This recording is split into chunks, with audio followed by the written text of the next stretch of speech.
Car driving చేస్తుంటే just ఇప్పుడు ఒక విషయం గుర్తొచ్చింది.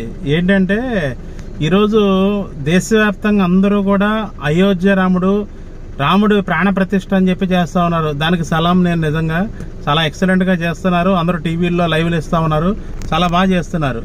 అదేవిధంగా నరేంద్ర మోడీ గారు, మన ప్రధానమంత్రి గారు కూడా పాల్గొన్నారు. కానీ ఆయన అడగవలసిన ఒక విషయం ఏంటంటే, మణిపూర్లో దాదాపు 2-3 నెలలుగా అంత హింస జరిగినా, దాదాపు 2000 పైగా చర్చిలు కూల్చివేసినా కూడా, ఎంతోమంది మీద దాడులు చేసినా, ఎంతోమందిని ఆడవారిని మానభంగాలు చేసినా కానీ ఇప్పుడున్న ఈ మీడియా కానీ ఈ నరేంద్ర మోడీ గారు కానీ ఎందుకు ప్రశ్నించలేదు?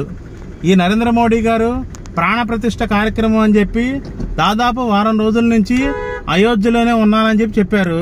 మన అయోధ్యలోనే వారం రోజుల నుంచి ఉన్న నరేంద్ర మోడీ గారు కనీసం ఒక్కరోజు 1 గంట మణిపూర్ వెళ్ళటం కుదరలేదా? అంటే అంత బిజీగా ఉన్నారా? అది దీని ప్రాణ ప్రతిష్టకు మాత్రం వారం రోజుల సమయం ఎక్కడ దొరికింది నరేంద్ర మోడీ గారికి? కనీసం ఎవరైనా మీరన్నా ఒక ఆన్సర్ చెప్పగలరా నాకు?